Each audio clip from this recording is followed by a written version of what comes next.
Let's Get to the Points is brought to you by Seats.aero. Coming up on Let's Get to the Points. We're going to start tonight with our Kehaulani. It looks like you're on another vacation. Yes, we did. And we're staying at the Holiday Inn Resort, Kandooma, Maldives. It is very beautiful here. The weather's been great. Everything has just been wonderful. And breakfast is included with the stay for everyone here. The breakfast is a buffet style. And as you can see, there are a lot of choices. You've been to the Maldives several times. Can you compare this Holiday Inn to the other resorts that you've been to? When we first arrived to our room, it felt like we were at a camp. That was the feeling we got when we arrived. Yeah, I'm not going. Good. Serena, it's not for Cut you. the segment here. We're good. One of the first things Vic said when we got in here was, "This is not for Serena." Now, let's get to the points. From passion for points, it's Serena. From points to travel expert, it's Kehaulani. From travel sergeant, it's Miguel. From Nicole's travel tips, it's Nicole. And from seat to a suite, it's Mitch Shannon.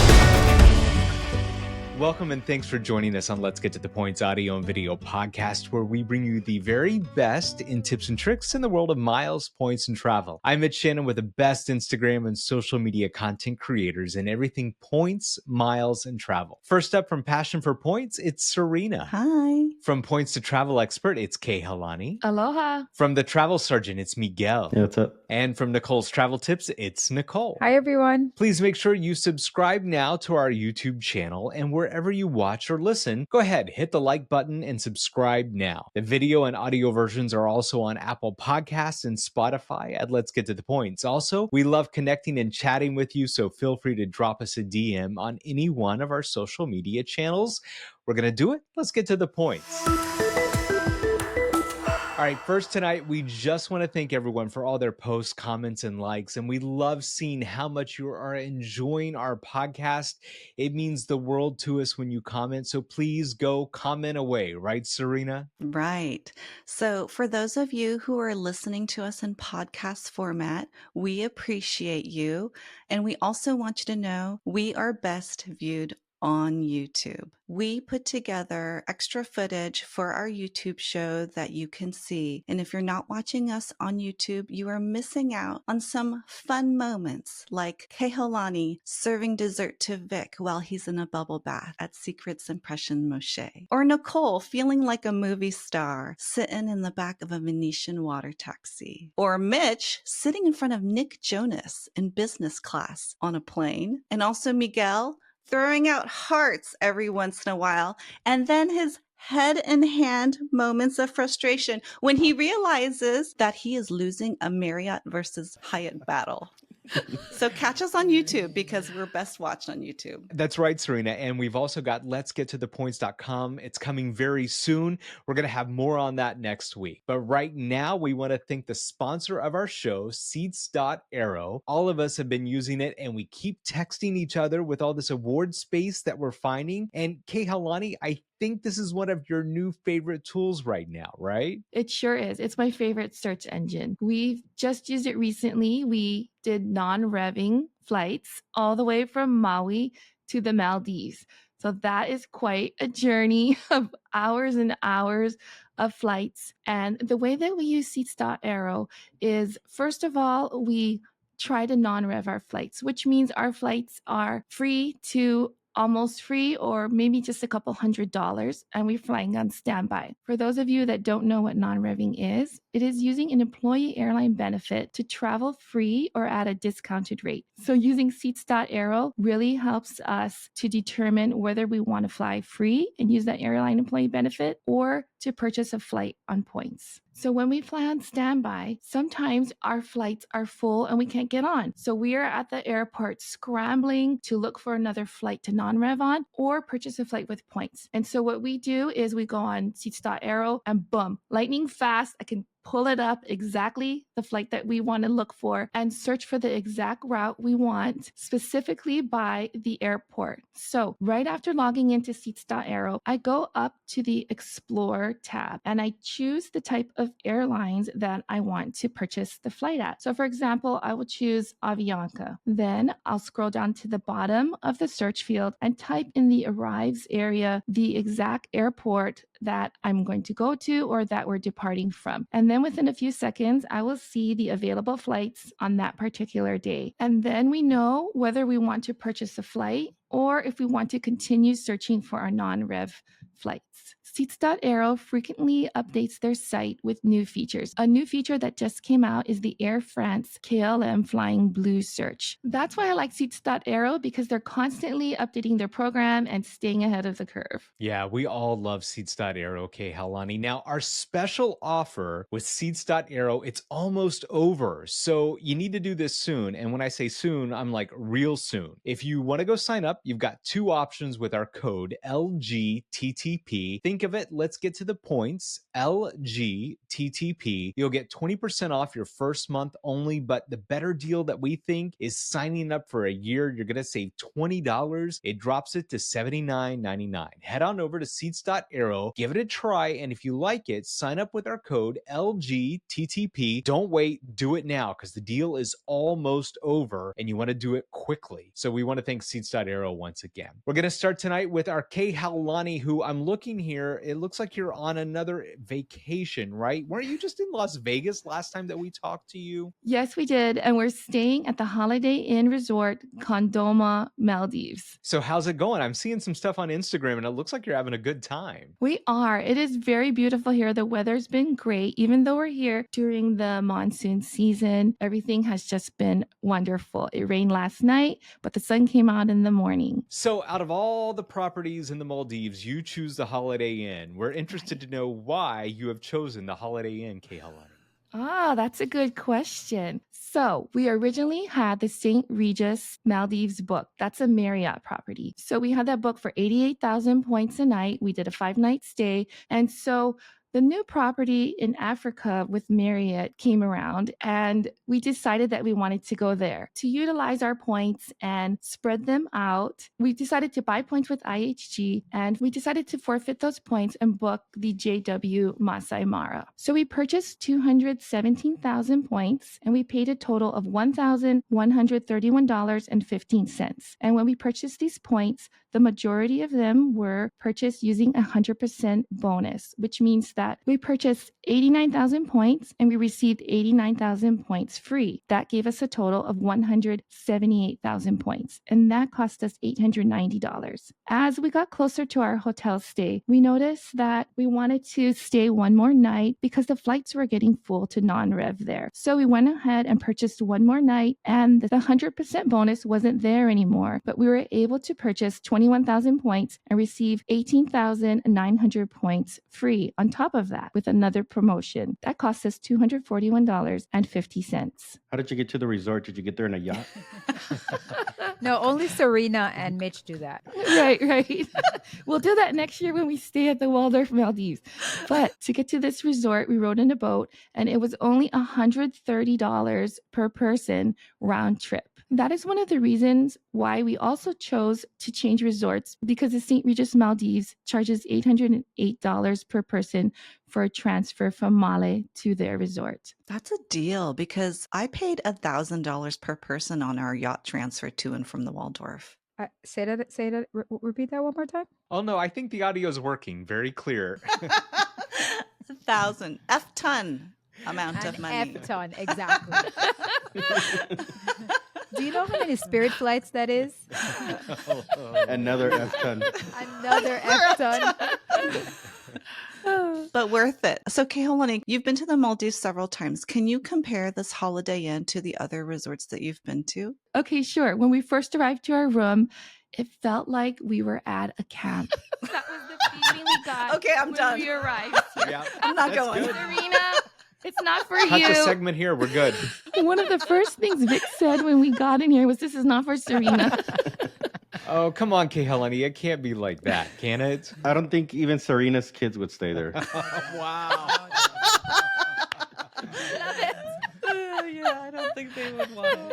Maybe you should have booked it with Rocket Miles. At least that way you would have gotten some AA points. Okay, so Keholani, tell us about the room. So is it camp-like or is it less camp-like? Are you guys in bunk beds? We're not in bunk beds. We have a nice big king bed.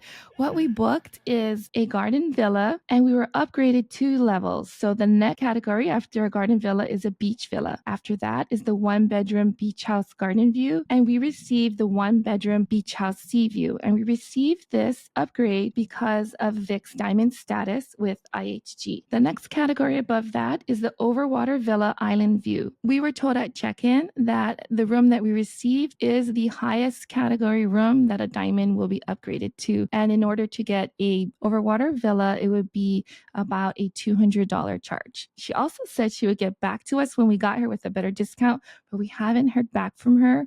But we kind of don't mind that because we love our room. I'm going to show you the view. The view is absolutely beautiful. I think we have the best beach house on the property, and I'll show you some videos around the property as well. When we walk down the stairs, we walk straight out to the beach, and we have a little swimming area here. We are usually the only ones every day in this area, and we are wondering, why did anybody come here? Because nobody's swimming in the beautiful water. When we look over at the people in the ocean villas, and I'll show it to you here as well, we notice that the water is waist deep to chest deep. So they're coming out of their ocean villas down their ladder. It's usually a low tide. So you've got a little bit of space between the ladder where it doesn't touch the water, and they have to kind of hop in the water, and there's rocks all in that area. So we're really happy with the room that we got, and we don't want to upgrade anymore.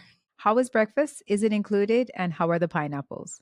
Oh, wow. Okay. The pineapples are delicious. I'll show you them here. They're cut in this cute little shape with the cores on it. The taste is really good. So it's got a little bit of a tart taste, but the most important thing is that it's ripe. And breakfast is included with the stay for everyone here. The breakfast is a buffet style. And as you can see, there are a lot of choices. There's a lot of Maldivian dishes and also fresh juices, lots of yogurt and toppings as well. So that's nice how breakfast is included for everyone.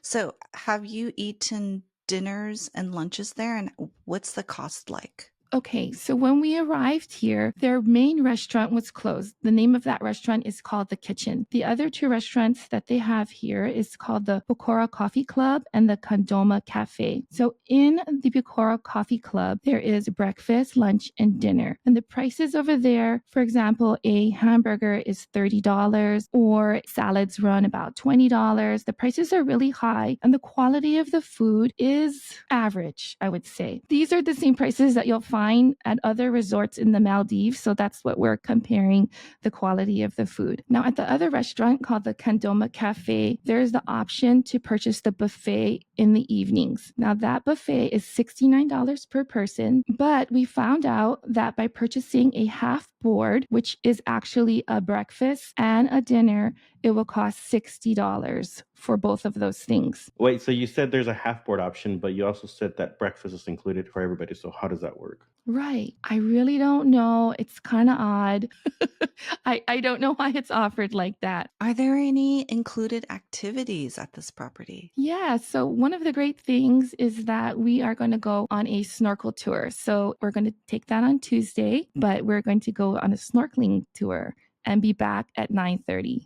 And that's included. That's included. It's free. Okay, can we go back to the camp features of this property?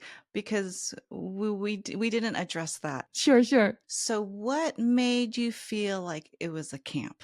When we rode the buggy to the room, there's a lot of trees around here, but it's not kept up like in other Maldives properties. So first of all, there's that camping feel there. When we walked up the stairs into our beach house, it just kind of smelled like camping. And I'm going to show you in the video here what the room looks like. Right. The room had that smell. And then we went into this door over here in the bathroom. And so the air conditioner does not reach in the bathroom. The air conditioner is only in the bedroom. There isn't any air conditioning behind the bedroom door that goes into the bathroom. And that bathroom had an outdoor feel, an outdoor smell, just like when we were young going camping.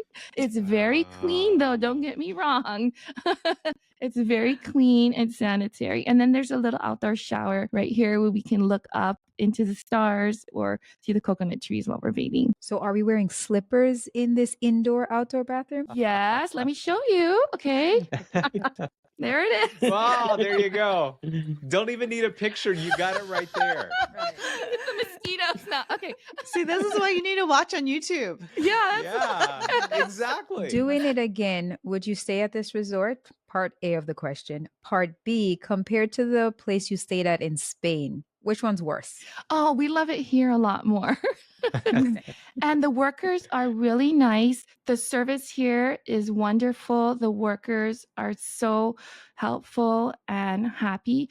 There is a bit of a lack of communication, though. That is the only thing that concerns us. So if the restaurant was open, if you're not celebrating an anniversary or a special occasion and you don't expect a little bit of a treatment, then this is the place to be because you're taken care of with the buffet. The housekeeping service is actually excellent. The best housekeeping service we've noticed is at the Fairmont hotels. Whenever we order something, no matter what number it is or what it is, it comes to the room right away and nothing is forgotten. That's how it's been over here. So there are ups and downs and pros and cons, but overall, I think we would be back. Seems like a great budget option for those who think that the Maldives is expensive and the food is expensive. I mean, based on the food prices that you're giving us and the transfer fees for the boat, I think those are pretty reasonable. I wouldn't recommend coming to this property without status. The property is about 30 to 40% at capacity, and we noticed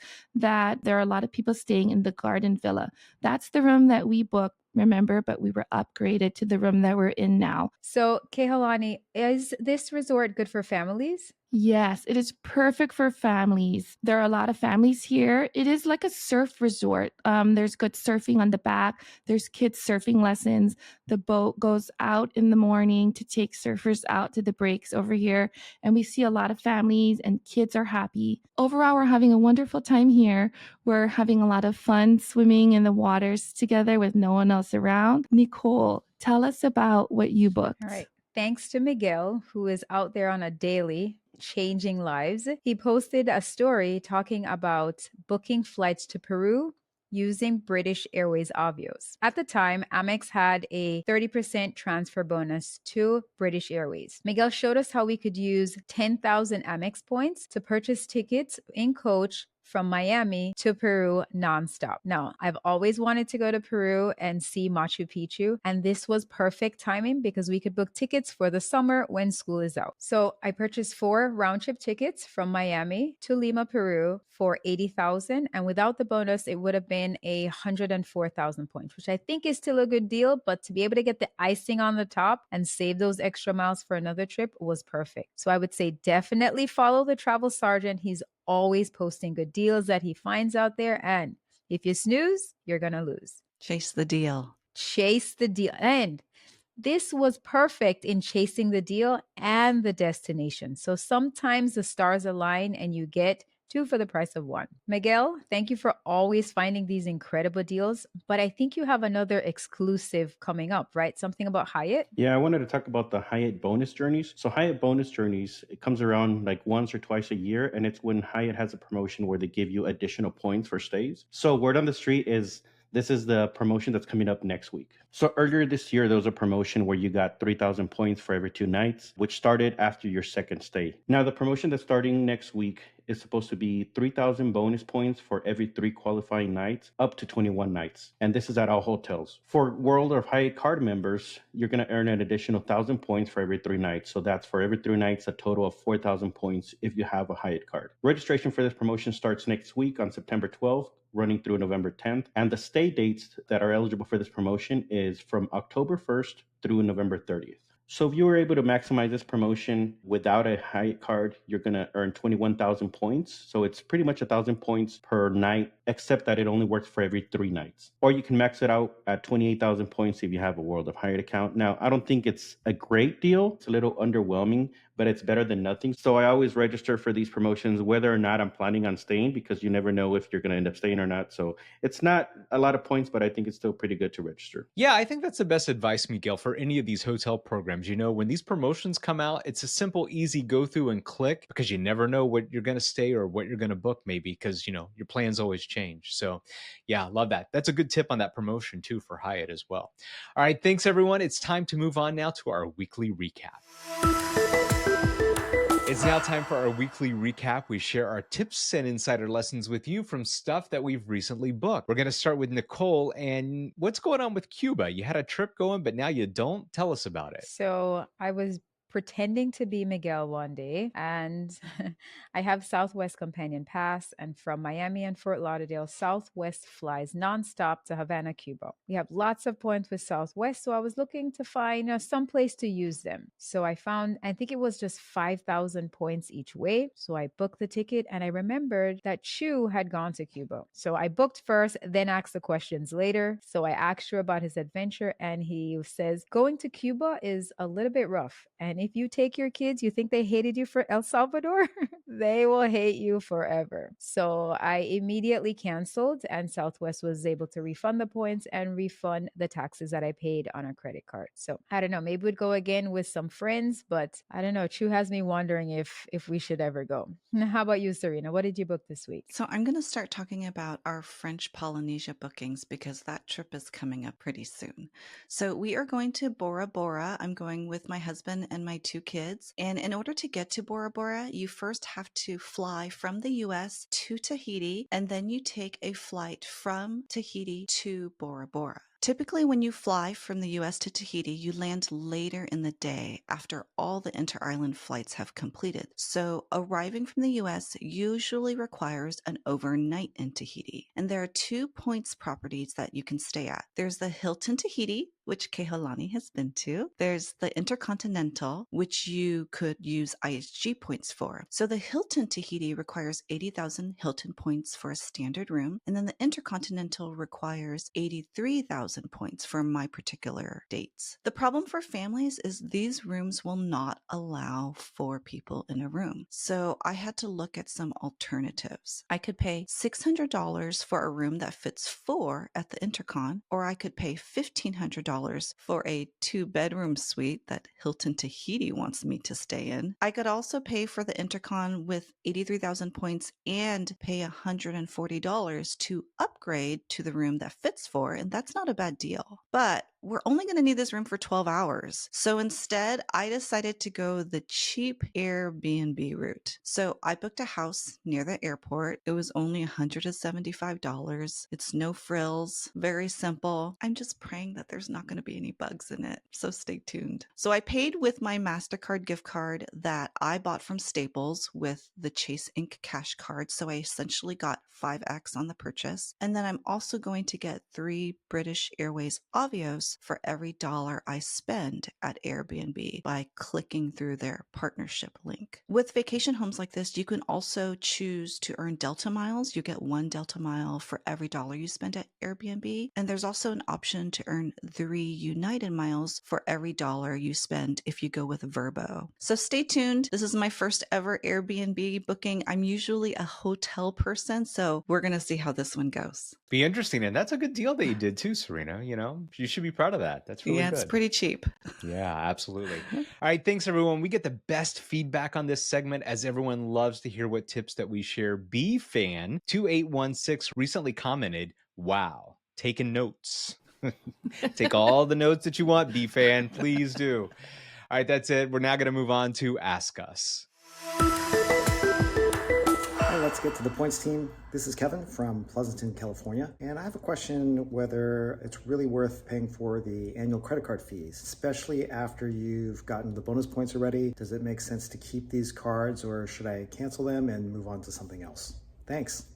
Okay, thanks, Kevin, for coming on our show. Okay, team, Kevin is asking us a question that, I feel like I get asked this all the time. And, I actually struggle with this myself. Do we or should we pay the annual fees and keep the cards? Great question. Kehlani, what are you going to tell Kevin? Kevin, I think it's important that if you are just starting out to think about keeping your cards for at least 2 to 3 or 4 years. 4 is like a long time. I'm thinking about Amex cards for that one. If you wanted to stay in this travel hacking game for a long time. And if you cancel your card too quickly with certain banks like Citi or Capital One, it could count against you if you wanted to stay in this travel hacking game longer. Miguel, what advice do you have for Kevin? Hi, Kevin. So I actually have a four-step process that I follow on evaluating whether or not I keep my cards. So first of all, most of the cards are worth it to me if there's a welcome bonus. But after the year, I evaluate whether or not I want to keep them. So the first step is asking for a retention offer. So you call your bank and you tell them you're considering closing the card. And if they offer you a retention offer,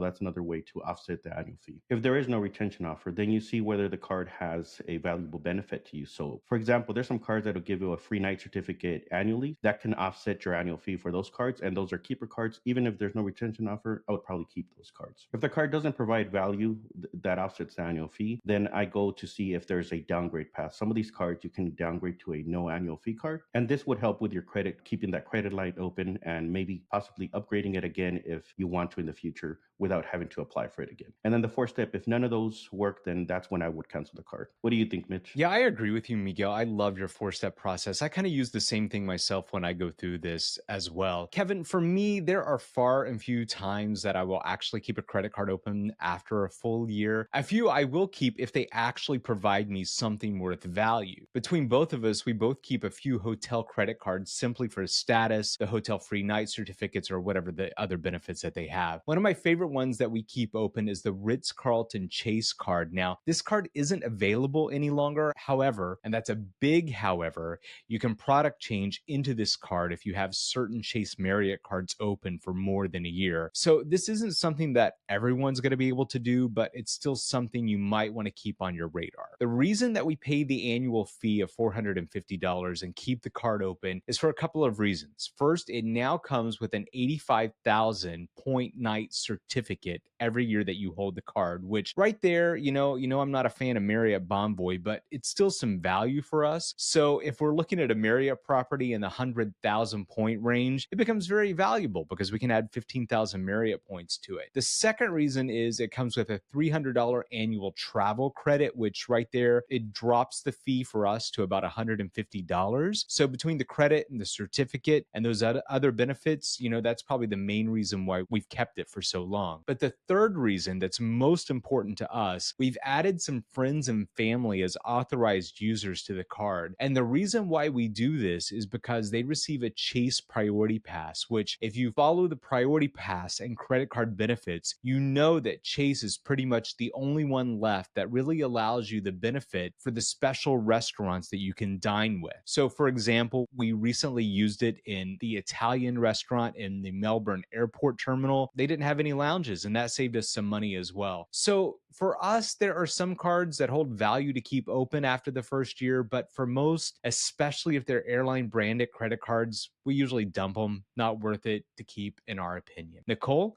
what are you going to tell Kevin? Right. So for the most part, I think mathematically speaking, you want to figure out which one's going to give you more benefit than you're paying for. But strategically, this might be hard to calculate. So for example, the Capital One Venture X card has a $300 hotel credit, even though the annual fee is $395. They give you an anniversary gift of 10,000 points each year. So it basically offsets the annual fee. But I had to think about this here, especially using Hyatt so often and using the status at Hyatt. I felt like I was prepaying for a hotel that I had to figure out how to use this $300 credit. So you have to decide what's most important for you. And also at the end of the game, let's see past this credit card game. Let's say, God forbid, it goes away. You also have to think about the impact on your credit because that is long lasting. Evaluate whether it is worth to keep the card open. Like, are you getting an extra benefit from it? And definitely follow Miguel's 4-step plan. That I think should be on an infographic somewhere, Miguel, because I think that takes away a lot of the question, makes it very much more objective than subjective. So, Kevin, I hope these things help.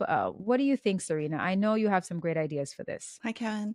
So it's always great to evaluate the cards that you have after an annual fee post. And I'm going to give 2 examples of credit cards that I have with very high annual fees, but for me, I think they're worth keeping year after year. So the Hilton Aspire card has a $450 annual fee, but it also comes with a $250 resort credit, a $250 airline credit, a free night certificate upon approval, and then every year thereafter, you're also getting a free night certificate. And then the best part is you're getting instant diamond status too. So with Hilton Diamond status, it's what I want to have whenever I'm staying at an international luxury Hilton property for the upgrades and then the free breakfast. And then with Diamond status, you'll also get access to the executive lounges. So for example, when we were at the Conrad Osaka, they had a really nice executive lounge that was enough for dinner for us when we were too lazy to leave the hotel. Conrad Tokyo also has an executive lounge, but I like the one in Osaka better. Gold status will not get you into these lounges, which is why I value Diamond status more. Another high annual fee card I keep year after year is the Amex Business Platinum card. Now, this one has a very high annual fee. It's a $695 annual fee, and it sounds like a lot, but it comes with a $200 Dell credit every 6 months, which is not just for computers. They sell other stuff too. A $10 per month wireless credit, $189 clear credit, a $200 airline credit, and also cell phone protection with a $50 deductible and includes cracked screens. So I have filed a claim with them in the past because I pay my monthly cell phone bill with my Amex Business Platinum card, and it was a very easy and seamless experience getting my money back from that claim. So I will always put my monthly cell phone payments on that card. And it also comes with Centurion Lounge access, which I actually don't use very much. So I'm only stating the perks that I use. Cards that I don't keep all around are airline cards. I open these just for the bonuses, and that includes like Alaska, Southwest, American Airlines. Those cards I just keep for the bonus and then close it after a year. Yeah, I kind of agree with you on that, Serena. I do the same thing as well. All right, thanks everyone. And thank you, Kevin, for sending us your video question. It's so easy for you to be on our show.